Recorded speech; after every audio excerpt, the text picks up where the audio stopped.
Welcome to Simplified UPSC by PPP, where we listen, learn, and grow together. Detailed lecture notes in English and Hindi, plus practice questions for prelims and mains, only on our Telegram channel. Link in description. Like and subscribe for more. The deep dive में आपका स्वागत है। आज हम मौर्य साम्राज्य की गहराइयों को समझने की कोशिश करेंगे। नमस्कार। और हमारी इस चर्चा का आधार रहेगा तमिलनाडु बोर्ड की कक्षा 11 की इतिहास की पाठ्यपुस्तक, उसका अध्याय 6, और साथ ही यूपीएससी के कुछ पुराने महत्वपूर्ण प्रश्न भी देखेंगे। जी हाँ, तो हमारे पास पाठ्यपुस्तक का पूरा विश्लेषण है और यूपीएससी के वो सवाल भी हैं जिनसे ये समझने में आसानी होगी कि इस टॉपिक से कैसे प्रश्न बनते हैं। हमारी आज की बातचीत पूरी तरह इन्हीं स्रोतों पर आधारित रहेगी। बिल्कुल, और हमारा मकसद है मौर्य साम्राज्य की एक ठोस समझ बनाना, खास तौर पर उन उम्मीदवारों के लिए जो यूपीएससी या ऐसी ही परीक्षाओं की तैयारी कर रहे हैं। हम कोशिश करेंगे कि अध्याय के सभी मुख्य पहलू कवर हों। और ये सोचना भी दिलचस्प है ना कि मौर्य सेना कितनी बड़ी थी। प्लिनी जैसे लेखक बताते हैं कि उसमें 6 लाख पैदल सैनिक थे और 30,000 घुड़सवार, 9,000 हाथी, 8,000 रथ। ये तो आज भी बहुत बड़ी संख्या है। वाकई। और फिर अशोक की कहानी, कैसे कलिंग युद्ध की उस भयानक हिंसा के बाद उन्होंने अपने इतने बड़े साम्राज्य को धम्म के नैतिक सिद्धांतों पर चलाने की कोशिश की। ये अपने आप में एक अनोखा प्रयोग था। बिल्कुल। तो चलिए इसी शानदार इतिहास की परतों को खोलते हैं और देखते हैं कि स्रोत क्या कहते हैं। हाँ, स्रोतों से ही शुरू करते हैं। किसी भी इतिहास को समझने के लिए ये जानना तो बहुत जरूरी है कि हमें उस समय के बारे में पता कैसे चलता है। आखिर ये इतिहास लिखा कैसे गया? ये बहुत ही बुनियादी और महत्वपूर्ण सवाल है। देखिए, मौर्य इतिहास के लिए हमारे पास कई तरह के स्रोत हैं। पहले बात करते हैं साहित्यिक स्रोतों की। ठीक है। इनमें सबसे पहला नाम आता है कौटिल्य का अर्थशास्त्र। कौटिल्य जिन्हें चाणक्य भी कहते हैं। अब ये नाम अर्थशास्त्र है, पर ये सिर्फ इकोनॉमी पर नहीं है। ये तो शासन कैसे चलाना है, राजनीति, कूटनीति, सैन्य रणनीति, इन सब पर एक डिटेल्ड गाइड है। अच्छा, ये एक तरह से स्टेट क्राफ्ट पर है। बिल्कुल। फिर है मेगस्थनीज, जो यूनानी राजदूत थे चंद्रगुप्त मौर्य के दरबार में। उन्होंने लिखी इंडिका। अब देखिए, ओरिजिनल इंडिका तो अब मिलती नहीं है, वो खो गई। ओह। हाँ, लेकिन बाद के जो यूनानी और रोमन लेखक हुए, जैसे स्ट्रैबो, एरियन, प्लिनी, उन्होंने इंडिका के काफी सारे अंश अपने लेखन में इस्तेमाल किए। तो उन टुकड़ों से हमें मौर्य दरबार कैसा था, समाज कैसा था, पाटलिपुत्र का नगर प्रशासन कैसे चलता था, इसकी काफी अच्छी जानकारी मिल जाती है। तो इंडिका के टुकड़े हैं पर महत्वपूर्ण हैं। जी। और एक और साहित्यिक स्रोत है विशाखदत्त का नाटक मुद्रा राक्षस। ये लिखा तो काफी बाद में गया, शायद गुप्त काल में, लेकिन इसकी कहानी मौर्य काल की है। ये बताता ही कि कैसे चंद्रगुप्त ने चाणक्य की मदद से नंदवंश को हराया। इसमें उस समय की राजनीति की झलक मिलती है। अच्छा, तो ये तो हुए साहित्यिक स्रोत। अब पुरातात्विक स्रोत कौन से हैं? पुरातात्विक स्रोतों में सबसे महत्वपूर्ण है अशोक के शिलालेख और स्तंभ लेख। ये तो कमाल के हैं। हाँ, इनके बारे में बहुत सुना है। ये पूरे भारतीय उपमहाद्वीप में फैले हुए मिले हैं, पत्थर की चट्टानों पर और पत्थर के बड़े बड़े स्तंभों पर। ज्यादातर ये प्राकृत भाषा और ब्राह्मी लिपि में लिखे गए हैं।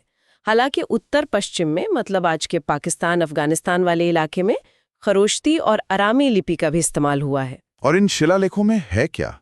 इनमें अशोक के आदेश हैं, धम्म के बारे में उनके विचार हैं, उनके प्रशासनिक सुधारों का जिक्र है, और इनसे उनके साम्राज्य की सीमाओं का भी पता चलता है।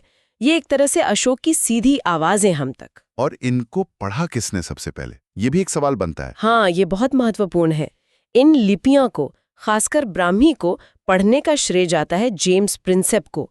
उन्होंने 1837 में इसे सफलतापूर्वक पढ़ा, और जैसे ही ये पढ़े गए, मौर्य इतिहास, खासकर अशोक के बारे में हमारी समझ एकदम बदल गई।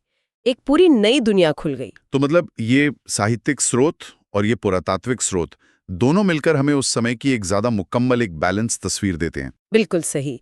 कोई एक स्रोत अकेला काफी नहीं है। चलिए, तो अब कहानी पर आते हैं। मौर्य वंश की स्थापना कैसी हुई? चंद्रगुप्त मौर्य, उनका उदय कैसे हुआ? देखिए, लगभग 322 ईसा पूर्व के आसपास चंद्रगुप्त मौर्य ने अपने गुरु और सलाहकार कौटिल्य की मदद से मगध में, जो नंद वंश का शासन था, उसके आखिरी राजा धनानंद को हराया। नंदवंश भी काफी शक्तिशाली था उस समय। हाँ, नंद काफी शक्तिशाली थे, उनकी सेना भी बड़ी थी, लेकिन चंद्रगुप्त और चाणक्य की रणनीति सफल रही। ये सिर्फ एक राजा का हटना और दूसरे का आना नहीं था, ये भारत के पहले बड़े साम्राज्य की नींव थी। और फिर उनका सामना यूनानियों से भी हुआ, सिकंदर के बाद वाले। जी हाँ, सिकंदर तो वापस चला गया था, लेकिन उसका एक सेनापति था सेल्यूकस निकेटर, जिसने पूर्वी हिस्से पर कब्जा कर लिया था। चंद्रगुप्त ने उत्तर पश्चिम में अपना साम्राज्य फैलाया तो उनका टकराव सेल्यूकस से हुआ। युद्ध में चंद्रगुप्त जीते। अच्छा। हाँ, और फिर एक संधि हुई। ये संधि बड़ी दिलचस्प है। सेल्यूकस ने सिंधु नदी के पार के कई इलाके, जैसे आज के अफगानिस्तान, बलोचिस्तान के हिस्से चंद्रगुप्त को दे दिए और अपनी बेटी हेलेना की शादी भी चंद्रगुप्त से कर दी। वाह, तो ये तो बहुत बड़ी कूटनीतिक और सैन्य जीत थी। बिल्कुल, इसने मौर्य साम्राज्य की पश्चिमी सीमा को सुरक्षित कर दिया और चंद्रगुप्त ने भारत के एक बहुत बड़े हिस्से को एक शासन के नीचे ला दिया। ये पहली बार हुआ था। तो चंद्रगुप्त की उपलब्धियां वाकई बहुत बड़ी थीं। उनके बाद कौन आया? चंद्रगुप्त के बाद उनके बेटे बिंदुसार राजा बने। अब बिंदुसार के बारे में जानकारी थोड़ी कम है हमारे स्रोतों में, मतलब कौटिल्य या मेगस्थनीज उनके बारे में ज्यादा नहीं बताते। लेकिन इतना पता है कि उन्होंने अपने पिता से मिले विशाल साम्राज्य को बनाए रखा। कुछ मानते हैं कि उन्होंने दक्षिण की तरफ कुछ विस्तार भी किया होगा। उनके दरबार में भी यूनानी राजदूत थे। ठीक है, और बिंदुसार के बाद? बिंदुसार के बाद उनके बेटे अशोक सिंहासन पर बैठे और अशोक के आते ही मौर्य इतिहास, बल्कि भारतीय इतिहास का एक नया अध्याय शुरू होता है। अशोक, इनका नाम तो सब जानते हैं और नाम आते ही कलिंग युद्ध याद आता है और उनका धम्म। अशोक का शासन इतना खास क्यों माना जाता है? अशोक के शासन की सबसे बड़ी, सबसे निर्णायक घटना थी कलिंग युद्ध। ये करीब 261 ईस्वी पूर्व में लड़ा गया। कलिंग मतलब आज का जो उड़ीसा का तटीय इलाका है। हाँ। इस युद्ध में मौर्य सेना जीती तो जरूर, लेकिन इसमें इतना खून खराबा हुआ, इतनी मौतें हुई, इतने लोग बंदी बनाए गए कि इसने अशोक को पूरी तरह बदल दिया। अशोक ने खुद अपने 13वें शिलालेख में इस युद्ध की भयावहता का जिक्र किया है। उन्होंने खुद लिखवाया इसके बारे में। हाँ, उन्होंने लिखवाया कि लाखों लोग मारे गए या बेघर हुए और इस विनाश को देखकर उन्हें बहुत दुख और पछतावा हुआ। इसी के बाद उन्होंने फैसला किया कि वो अब हथियार से लड़ाई नहीं लड़ेंगे, मतलब दिग्विजय नहीं करेंगे। दिग्विजय की जगह उन्होंने धम्म विजय की नीति अपनाई, यानी धर्म या नैतिकता के रास्ते पर चलकर लोगों के दिल जीतना। ये एक बहुत बड़ा बदलाव था किसी सम्राट के लिए। ये तो वाकई में असाधारण बात है। एक जीता हुआ सम्राट युद्ध छोड़कर शांति और नैतिकता की बात कहने लगे। तो इस युद्ध ने उनकी सोच और फिर उनकी नीतियों को कैसे बदला? कलिंग युद्ध के बाद अशोक धीरे धीरे बौद्ध धर्म की तरफ आकर्षित हुए। ऐसा नहीं कि युद्ध के अगले ही दिन वो बौद्ध बन गए। स्रोत बताते हैं कि ये धीरे धीरे हुआ। पहले वो उपासक बने, मतलब गृहस्थ रहते हुए बौद्ध धर्म के अनुयायी। अच्छा। फिर करीब 2.5 साल बाद वो बौद्ध संघ के और करीब आए, शायद एक भिक्षु की तरह। उन्होंने बौद्ध धर्म के जो सिद्धांत थे, खासकर अहिंसा, करुणा, सहिष्णुता, उनको अपने जीवन में उतारा और अपनी प्रजा को भी इसके लिए प्रेरित किया। और उन्होंने बौद्ध धर्म के प्रचार के लिए भी काफी कुछ किया।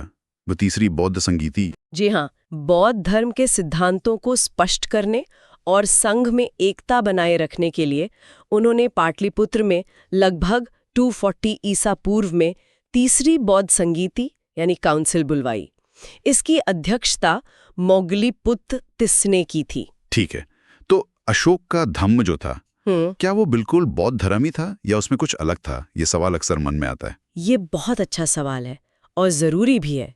देखिए, अशोक का धम्म बौद्ध धर्म से प्रेरित जरूर था, लेकिन वो सिर्फ बौद्ध धर्म नहीं था।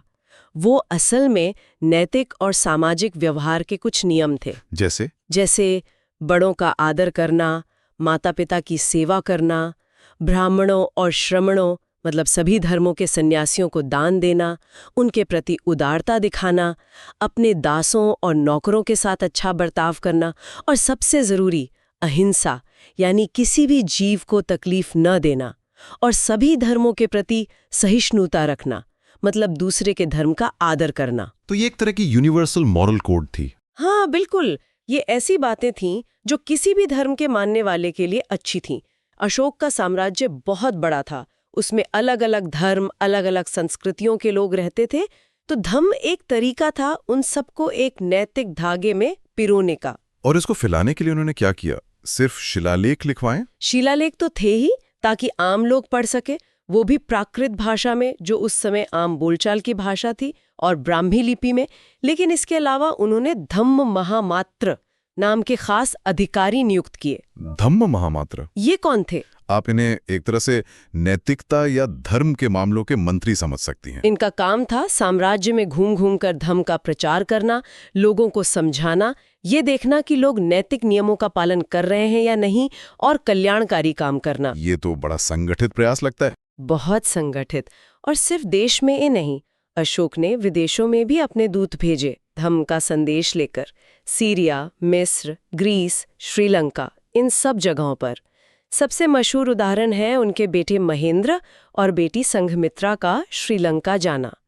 वो अपने साथ बोधि वृक्ष की एक टहनी भी ले गए थे। अच्छा, तो अशोक का प्रभाव भारत के बाहर भी फैला, और इन शिलालेखों से साम्राज्य कितना बड़ा था इसका अंदाजा लगता है। हाँ बिल्कुल, ये शिलालेख जहां जहां मिले हैं उससे पता चलता है कि मौर्य साम्राज्य कितना विशाल था। उत्तर में कश्मीर और नेपाल की तराई से लेकर दक्षिण में कर्नाटक तक, पश्चिम में अफगानिस्तान से लेकर पूर्व में बंगाल की खाड़ी तक। मतलब लगभग पूरा उपमहाद्वीप, दक्षिण के सिरे को छोड़कर। हाँ, दक्षिण के एकदम नीचे के राज्य जैसे चोल, पांड्य, सत्यपुत्र, केरलापुत्र, इनका जिक्र शिलालेखों में सीमावर्ती राज्यों के तौर पर आता है। मतलब वो साम्राज्य के हिस्से नहीं थे, पड़ोसी थे। समझ गया।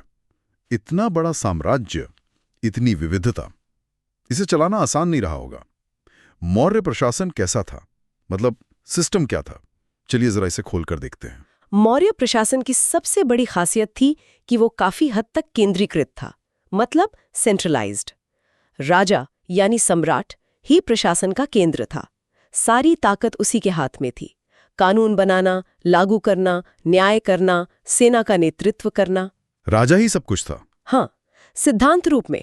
लेकिन उसकी मदद के लिए एक मंत्री परिषद होती थी। इसमें प्रधानमंत्री, जिन्हें महामंत्री या अमात्य भी कहते थे, पुरोहित, सेनापति और युवराज यानी राजा का उत्तराधिकारी जैसे बड़े मंत्री होते थे। ये लोग राजा को सलाह देते थे। और रोजमर्रा का काम कौन देखता था? शास्त्र में करीब 27 अध्यक्षों का जिक्र है जो अलग अलग विभागों को देखते थे, जैसे कृषि, व्यापार, खान, टकसाल, सीमा शुल्क वगैरह। ये आज के सेक्रेटरीज या हेड्स ऑफ डिपार्टमेंट्स जैसे थे। इनकी नियुक्ति योग्यता के आधार पर होती थी और इन्हें अच्छा वेतन मिलता था। तो एक पूरी ब्यूरोक्रेसी थी। जी हाँ, एक विकसित नौकरशाही थी। और अशोक ने इसमें एक नया पद जोड़ा था, धम्म महामात्र का, जिनका काम सामाजिक और नैतिक मामलों को देखना था। ठीक है, अब इतना बड़ा प्रशासन, इतनी बड़ी सेना, ये सब चलाने के लिए पैसा कहाँ से आता था? रेवेन्यू सिस्टम कैसा था? राज्य की आमदनी के कई स्रोत थे। सबसे मुख्य था भू राजस्व, यानी जमीन से मिलने वाला टैक्स, जिसे भाग कहते थे। ये आमतौर पर उपज का छठा हिस्सा 16 होता था, लेकिन जमीन की क्वालिटी के हिसाब से कम ज्यादा भी हो सकता था। अच्छा। इसके अलावा शहरों में बिक्री पर टैक्स, शुल्क, व्यापार पर टैक्स, जंगलों, खानों, नमक बनाने पर टैक्स, यहाँ तक कि शराब की बिक्री पर भी राज्य का नियंत्रण और उससे आय होती थी। सिंचाई के लिए अलग से टैक्स था। मतलब टैक्स का सिस्टम काफी फैला हुआ था। और सेना, हमने शुरू में उसकी विशालता की बात की थी। उसका मैनेजमेंट कैसे होता था? सेना तो मौर्य राज्य की रीढ़ थी। उसका मुखिया सेनापति होता था, जो सीधे राजा को रिपोर्ट करता था। सैनिकों को रेगुलर कैश सैलरी मिलती थी, जो उस जमाने के हिसाब से बहुत बड़ी बात थी। हाँ, ये तो मॉडर्न लगता है। बिल्कुल। सेना के 4 मुख्य अंग थे: पैदल, इन्फेंट्री, घुड़सवार कैवलरी, हाथी एलिफेंट्स और रथ चैरियट्स। मेगास्थनीज ने बताया है कि सेना के मैनेजमेंट के लिए 6 कमिटियां थीं। हर कमिटी में 5 सदस्य होते थे। हर कमिटी सेना के खास हिस्से का काम देखती थी। जैसे एक कमिटी नौसेना देखती थी, एक रसद और परिवहन लॉजिस्टिक्स एंड ट्रांसपोर्ट, एक पैदल सेना, एक घुड़सवार, एक हाथी और एक रथ सेना। इतना डिटेल्ड मैनेजमेंट? जी। और हर विभाग का एक सुपरिंटेंडेंट होता था, जिसे अध्यक्ष कहते थे, जैसे नौसेना का अध्यक्ष, अस्त्र शस्त्र का अध्यक्ष वगैरह। इतनी बड़ी और ऑर्गेनाइज्ड सेना रखना और उसे मैनेज करना, ये तो अपने आप में बड़ी उपलब्धि थी। न्याय व्यवस्था कैसी थी, कानून वगैरह? न्याय व्यवस्था भी काफी विकसित थी। राजा सबसे बड़ा जज था, लेकिन पूरे साम्राज्य में कोर्ट्स का नेटवर्क था। मुख्य रूप से 2 तरह के कोर्ट्स का जिक्र मिलता है। धर्मस्थीय, जो सिविल मामलों को देखते थे, जैसे जमीन जायदाद, शादी, कॉन्ट्रैक्ट वगैरह, और दूसरे थे कंटक शोधन, जो क्रिमिनल मामलों को देखते थे, जैसे चोरी, डकैती, हत्या या राज्य के खिलाफ अपराध। अच्छा, सिविल और क्रिमिनल अलग अलग? हाँ, और सजाएं काफी कठोर थीं। अर्थशास्त्र में जुर्माने से लेकर अंगभंग और मृत्युदंड तक का जिक्र है। कानून व्यवस्था बनाए रखने पर बहुत जोर था। ये तो हुई केंद्र की बात, लेकिन इतने बड़े साम्राज्य में दूर दराज के इलाकों, प्रांतों में शासन कैसे चलता था? साम्राज्य को प्रशासनिक सुविधा के लिए प्रांतों में बांटा गया था। इन्हें चक्र या भुक्ति कहा जाता था। बड़े प्रांतों के गवर्नर अक्सर शाही परिवार के राजकुमार ही होते थे, जिन्हें कुमार या आर्यपुत्र कहते थे। अच्छा। जैसे अशोक खुद राजा बनने से पहले उज्जैन और तक्षशिला के गवर्नर थे। राइट। प्रांतों को फिर जिलों में बांटा जाता था, जिन्हें विषय या आहार कहते थे। जिले का मुखिया विषयपति या स्थानिक कहलाता था। उसके नीचे और भी अधिकारी होते थे जो टैक्स इकट्ठा करते थे और रिकॉर्ड रखते थे। और शहरों का प्रशासन, पाटलिपुत्र जैसे बड़े शहर का? नगरों का प्रशासन अलग से होता था। मेगास्थनीज ने पाटलिपुत्र के नगर प्रशासन का बड़ा अच्छा वर्णन किया है। उन्होंने बताया कि शहर का प्रशासन भी 6 कमिटियों द्वारा होता था। हर कमेटी में 5 सदस्य। ये कमेटियां अलग अलग काम देखती थीं, जैसे उद्योग धंधे, विदेशियों की देखभाल, जन्म मृत्यु का पंजीकरण, व्यापार वाणिज्य, माल का निरीक्षण और बिक्री कर वसूलना। ये तो बहुत ही व्यवस्थित लगता है। हाँ, ये काफी ऑर्गेनाइज सिस्टम था। और सबसे नीचे थी गांव की इकाई, जिसका मुखिया ग्रामिक कहलाता था। उसे गांव के बड़े बुजुर्ग मदद करते थे और सरकारी अधिकारी भी उसके काम में हाथ बटाते थे। राजा जो था वो राजुक और युक्त जैसे अधिकारियों के जरिए पूरे साम्राज्य के प्रशासन पर नजर रखता था और दौरे भी करता था। तो मतलब सिस्टम सेंट्रलाइज था, लेकिन उसमें स्थानीय स्तर पर भी व्यवस्थाएं थीं और केंद्र का कंट्रोल काफी मजबूत था। चलिए, अब कला और वास्तुकला पर आते हैं। मौर्य काल की आर्ट, इसमें तो कुछ बहुत शानदार चीजें हैं। बिल्कुल है। मौर्य कला उनके साम्राज्य की शक्ति, शानो शौकत और उनके धार्मिक विचारों को दर्शाती है। जैसे मेगास्थनीज ने चंद्रगुप्त के पाटलिपुत्र वाले महल का जिक्र किया है। कहा कि वो इतना भव्य था कि सूसा और एकबताना के ईरानी महल भी उसके सामने फीके थे। हालांकि वो शायद लकड़ी का बना था, इसलिए अब उसके अवशेष नहीं मिलते। लेकिन पत्थर का काम तो मिलता है, खासकर अशोक के समय का। हाँ, अशोक के समय में पत्थर की कला अपने चरम पर पहुंची। सबसे मशहूर है अशोक के स्तंभ। ये एक ही पत्थर यानी एकाश्म मोनोलिथिक है, मतलब एक ही बड़े पत्थर को तराशकर बनाए गए हैं और इनकी पॉलिश अद्भुत चमकदार पॉलिश है, जिसे ओपी कहते हैं। वो आज भी वैसी ही है। ये कैसे की गई, ये आज भी एक रहस्य है। और इन स्तंभों के ऊपर जानवर बने होते थे? जी, इन स्तंभों के ऊपर यानी शीर्ष पर बैल, शेर, हाथी, घोड़े जैसे जानवरों की मूर्तियां बनी होती थीं। इनमें सबसे प्रसिद्ध है सारनाथ का स्तंभ शीर्ष, जहां 4 शेर पीठ से पीठ सटाए बैठे हैं और नीचे एक चक्र, धर्मचक्र, और 4 पशु, हाथी, घोड़ा, बैल, सिंह बने हैं। यही सारनाथ वाला सिंह शीर्ष आज हमारा राष्ट्रीय प्रतीक है। हाँ, ये तो हम सब जानते हैं। और स्तूप, सांची का स्तूप? अशोक ने बौद्ध धर्म अपनाने के बाद बुद्ध या दूसरे बौद्ध संतों के अवशेषों को सुरक्षित रखने के लिए बहुत सारे स्तूप बनवाए। स्तूप मतलब एक अर्धगोलाकार टीला जैसा स्ट्रक्चर। कहा जाता है कि अशोक ने 84,000 स्तूप बनवाए थे। हालांकि ये संख्या शायद बढ़ा चढ़ाकर कही गई हो। हाँ, ये तो बहुत ज्यादा लगती है। पर उन्होंने बनवाए बहुत थे। इनमें सबसे मशहूर है मध्य प्रदेश में सांची का महास्तूप। हालांकि ये ध्यान रखना जरूरी है कि सांची का मूल स्तूप तो अशोक ने बनवाया था, लेकिन उसके चारों तरफ जो पत्थर की रेलिंग, वेदिका और जो खूबसूरत दरवाजे, तोरण है, वो बाद में शुंग और सातवाहन राजाओं ने बनवाए। अच्छा, तो वो बाद में जोड़े गए? और गुफाएं भी थीं। हाँ, मौर्य काल में पहाड़ों को काटकर गुफाएं बनाने की कला भी शुरू हुई। इसे रॉक कट आर्किटेक्चर कहते हैं। अशोक और उनके पोते दशरथ ने बिहार में गया के पास बराबर और नागार्जुनी पहाड़ियों में ग्रेनाइट की कठोर चट्टानों को काटकर कुछ गुफाएं बनवाईं और ये गुफाएं उन्होंने आजीविक संप्रदाय के साधुओं को दान में दी थी। आजीविक संप्रदाय, ये बौद्ध नहीं थे? नहीं, आजीविक एक अलग संप्रदाय था जिसके संस्थापक मक्खली गोसाल थे। ये भाग्यवादी थे, मतलब मानते थे कि सब कुछ पहले से तय है। अशोक बौद्ध होते हुए भी दूसरे संप्रदायों के प्रति सहिष्णु थे। इसका ये एक अच्छा उदाहरण है कि उन्होंने आजीविकों के लिए गुफाएं बनवाईं। यहीं पर वो यूपीएससी का एक पुराना सवाल PYQ 4/2013 ध्यान आता है। उसमें एक स्टेटमेंट था कि बराबर गुफाएं चंद्रगुप्त मौर्य ने आजीविकों के लिए बनवाईं। हाँ, वो गलत था। जैसा कि हमने अभी चर्चा की और हमारी टेक्स्ट बुक भी कहती है, ये गुफाएं अशोक और उनके पोते दशरथ ने बनवाई थीं आजीविकों के लिए। ये फैक्ट याद रखना जरूरी है। बिल्कुल। एक और सवाल PYQ 57/2013 था, जिसमें ऐतिहासिक जगहों और फ्रेस्को पेंटिंग्स, भित्ति चित्र की बात थी, और उसमें सांची एक ऑप्शन था। अब सांची स्तूप तो मौर्य काल से जुड़ा है। हाँ, स्तूप मौर्य काल का है। लेकिन क्या मौर्य काल के भित्ति चित्रों का जिक्र हमारे स्रोत में है? मुझे लगता है पाठ्यपुस्तक में स्तंभ, स्तूप, गुफाओं पर ही जोर है। सही कह रहे हैं आप।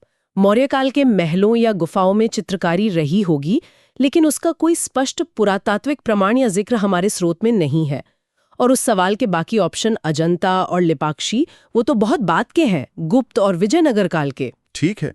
क्या मौर्य काल पर कोई बाहरी असर भी दिखता है, जैसे ईरान का? हाँ, कुछ विद्वान मानते हैं कि ये जो स्तंभ बनाने की कला है, खासकर उनकी चमकदार पॉलिश और शायद स्तंभों पर राजा के आदेश खुदवाने का विचार, ये कुछ हद तक उस समय के ईरान के अखामनी साम्राज्य से प्रेरित हो सकता है।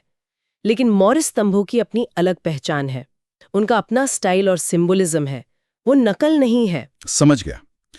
तो ये थी कला और वास्तुकला। अब सबसे बड़ा सवाल, इतना शक्तिशाली, इतना फैला हुआ, इतना व्यवस्थित साम्राज्य आखिर खत्म क्यों हो गया? इतने शानदार निर्माण के बाद इसका अंत कैसे हुआ? मतलब हुआ क्या? देखिए, किसी भी बड़े साम्राज्य का पतन अचानक या किसी एक वजह से नहीं होता।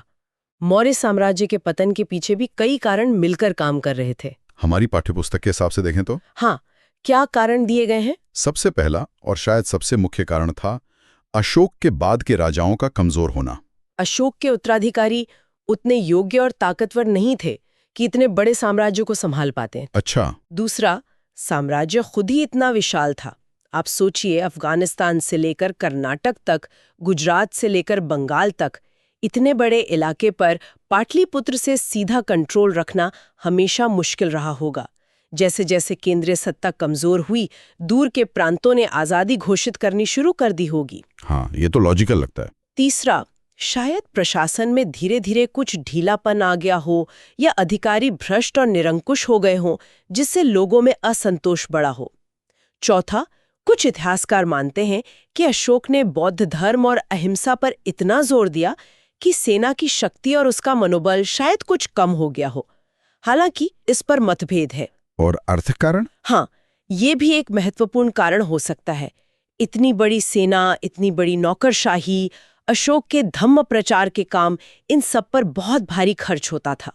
हो सकता है कि धीरे धीरे शाही खजाना खाली हो गया हो, जिससे एक आर्थिक संकट पैदा हो गया हो। तो ये सब वजह धीरे धीरे साम्राज्य को कमजोर कर रही थी। जी, और इस कमजोर होती स्थिति का फायदा उठाया पुष्यमित्र शुंग ने। वो आखिरी मौर्य राजा बृहद्रथ का सेनापति था, लगभग 187 ईस्वी पूर्व में। उसने सेना का निरीक्षण करते समय राजा बृहद्रथ की हत्या कर दी और खुद गद्दी पर बैठ गया, और यहीं से शुंग वंश की शुरुआत हुई और मौर्य साम्राज्य का अंत हो गया। तो एक सेनापति ने ही तख्ता पलट कर दिया। हाँ, बिल्कुल। यानी कई सारी अंदरूनी कमजोरियां और शायद कुछ बाहरी दबाव मिलकर इस महान साम्राज्य के पतन का कारण बने। चलिए, ये तो हमने पूरी कहानी और विश्लेषण देख लिया। अब अध्याय के आखिर में जो सवाल जवाब दिए हैं, उनसे कुछ खास बातें दोहरा लेते हैं। ये हमारी समझ को और पक्का करेगा और परीक्षा के लिए भी रिवीजन हो जाएगा।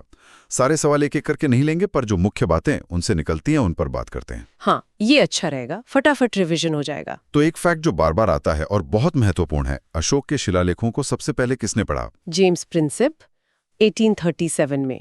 ये नाम और साल दोनों याद रखने लायक है, प्रीलिम्स के लिए खासकर। बिल्कुल। और आखिरी मौर्य राजा कौन था? बृहद्रथ, जिनकी हत्या पुष्यमित्र शुंग ने की और शुंग वंश शुरू हुआ। ये मौर्य साम्राज्य का अंत था। ठीक है। और दो बातें जिनमें अक्सर कंफ्यूजन हो सकता है और अभ्यास से भी साफ होती हैं। बराबर गुफाएं किसने बनवाई और चंद्रगुप्त मौर्य ने आखिर में कौन सा धर्म अपनाया? हाँ, ये दोनों बातें साफ होनी चाहिए। बराबर गुफाएं अशोक और उनके पोते दशरथ ने आजीवक संप्रदाय के लिए बनवाई थीं, चंद्रगुप्त मौर्य ने नहीं। और चंद्रगुप्त मौर्य ने अपने जीवन के अंत में जैन धर्म अपनाया था, बौद्ध नहीं। वो कर्नाटक के श्रवण बेलगोला चले गए थे। ये बिल्कुल साफ हो गया। और आखिर में अशोक का धम्म और बौद्ध धर्म, क्या ये एक ही चीज है? नहीं, जैसा हमने पहले भी बात की, धम्म बौद्ध धर्म से प्रेरित था, लेकिन वो एक नैतिक कोड था, एक सामाजिक आचार संहिता थी जो सभी धर्मों के लोगों के लिए थी। उसका मकसद साम्राज्य में शांति, सहिष्णुता और अच्छा व्यवहार बढ़ाना था। वो सिर्फ बौद्ध धर्म का प्रचार नहीं था। बहुत अच्छे। ये कुछ मुख्य बातें थीं जो अध्याय के अभ्यासों से निकल कर आती हैं। अब हम इस चर्चा के आखिर की तरफ बढ़ते हैं। अगर हम प्रीलिम्स यानी प्रारंभिक परीक्षा के हिसाब से देखें तो कौन से कीवर्ड्स या फैक्ट्स हैं जो एकदम याद रहने चाहिए? हाँ, प्रीलिम्स के लिए एक क्विक लिस्ट बना लेते हैं। राजा चंद्रगुप्त मौर्य, संस्थापक बिंदुसार, अशोक सबसे जरूरी, बृहद्रथ आखिरी, स्रोत कौटिल्य का अर्थशास्त्र, मेगस्थनीज की इंडिका, अंश विशाखदत्त का मुद्रा राक्षस, और सबसे जरूरी अशोक के शिलालेख, ब्राह्मी खरोष्ठी लिपि, जेम्स प्रिंसेप, घटनाएं, सेल्यूकस से संधि, कलिंग युद्ध, साल याद रखें 261 ईसी पूर्व और उसका असर, तीसरी बौद्ध संगीति पाटलिपुत्र में, प्रशासनिक शब्द, मंत्री परिषद, अमात्य, अध्यक्ष, सेनापति, धम्म महामात्र, राजुक, युक्त, भुक्ति, प्रांत, विषय, जिला, ग्रामिक, कला, सारनाथ का सिंह स्तंभ, हमारा राष्ट्रीय प्रतीक, सांची स्तूप, मूल, बराबर गुफाएं आजीविकों के लिए,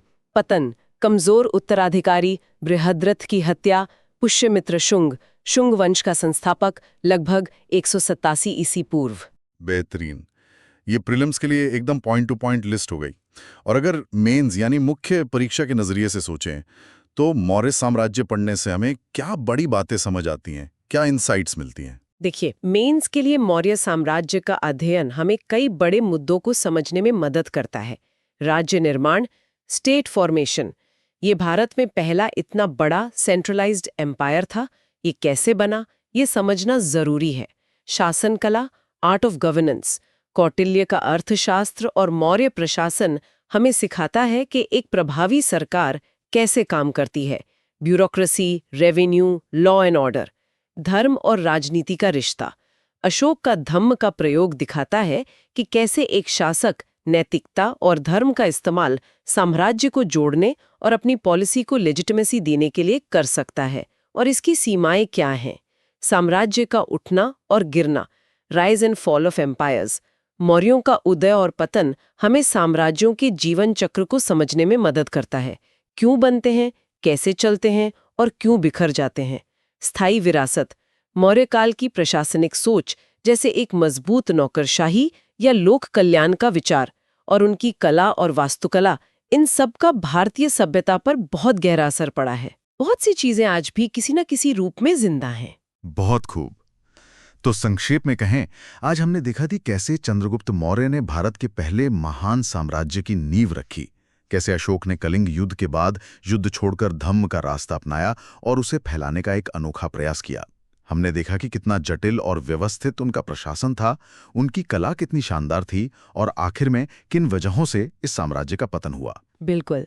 और जाते जाते श्रोताओं के लिए एक सवाल छोड़ जाते हैं। सोचिएगा इस पर।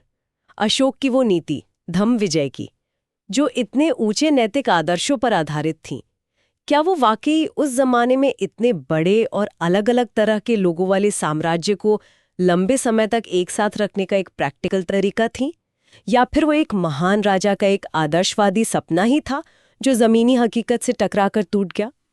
इस सवाल पर जरूर सोचिएगा। आज की इस गहरी चर्चा में हमारे साथ रहने के लिए आपका बहुत बहुत धन्यवाद। उम्मीद है आप अगली बार भी द डीप डाइव में हमारे साथ जुड़ेंगे। धन्यवाद। Thanks for watching. Follow us on Telegram and Instagram. Don't forget to like, share, and subscribe.